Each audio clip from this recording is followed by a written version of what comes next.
There are some people trying to say this movement is about taxing the rich, which is Obama's platform, rather than ending the Fed. Well, effectively speaking, ending the Fed is a way of taxing the rich.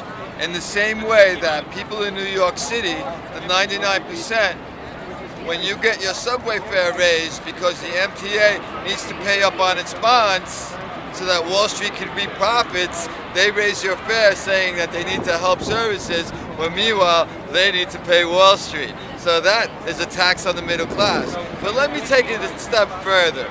We just raised our bridges and tunnels here to go to Staten Island. A city is raising its taxes on citizens in the city, but they don't call it a tax. They say that they need to fix the bridges. They need to fix the 9/11 thing going on. And Larry Silverstein made $14 billion off 9/11. Right, but what's happened is the Port Authority, which was originally designed under the English Port Authority, which was to regulate commerce going in and out of the country, the Port Authority decided that they needed to raise the fares, not to rebuild the bridge, not to pay the tunnel officer, but to pay the bonds back to Merrill Lynch, which came due. Merrill Lynch wanted their money. The reason why you pay higher tolls is that Merrill Lynch told the Port Authority to raise the tolls so that they would get their money, which becomes a tax on you, the middle class. But it's not called a tax, it's called a fare increase. But let's take it one step further on the hidden taxes that get put on us by Wall Street. As you know, the price of gasoline has risen to what? $3.50, $4 a gallon. This affects you in the products that you buy, commuting to work, going to visit grandma, you have to pay more. The reason why we have higher gas prices is not because of lack of supply.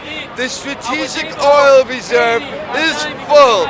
They have no place to put all the oil that we import in this country. What drives up the price of your fuel is speculation. Speculation from guess where? Wall Street. They're making money off of you every which way, and it comes down that you have to pay higher costs for your goods, but it's not called a tax, it's called cost of living. Once you end the Federal Reserve System, once the states can control its commerce, because all money is an exchange for goods. Why does a banker get to be the middleman? That's like me going to Joe the shoemaker and saying, I'm giving my money to Sal to go and pick up my shoes, and Sal's gonna get 10% for doing nothing. That's what the Federal Reserve is. As Rick Perry said, Social Security is a Ponzi scheme. Well, guess what, Rick from New York? The Federal Reserve System is an even bigger Ponzi scheme. It makes Social Security look like a jaywalking ticket. Let's talk about the Federal Reserve a little bit more. Are you aware of the fact that for every dollar they possess, they can lend you 9? Well, there's 8 people here that I would like to lend $1 to and charge them interest when I only have $1 in my pocket. Now, if that's not good business, if that's not cool, if I don't have a future in derivatives and equities and trading, someone from Goldman Sachs give me a job, because I know how the game is rigged.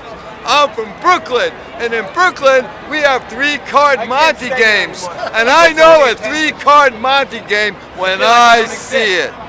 It's telling like it is. Do you support any presidential candidates? No, I do not. I believe that politics starts on a local level. I've given up on presidential candidates. It seems that President Obama is all nice and cozy with his Goldman Sachs people, which is fine. He has to make a living. He has things to do. I understand that. I understand that Rick Perry is tied up with the pharmaceuticals. Just ask a lot of girls in Texas who had to have a little bit of an STD shot that was unapproved from his pharmaceutical friends. So Rick Perry, Michelle Bachmann, all these people, including Obama, have sold out to corporatism, which is fine. I'm a capitalist. I believe that they should make money. But I'm part of the 99%, and the 99% says that we're going to take back our country. One assembly person at a time, one congressperson at a time, one little guy at a time, and we're going to win this fight.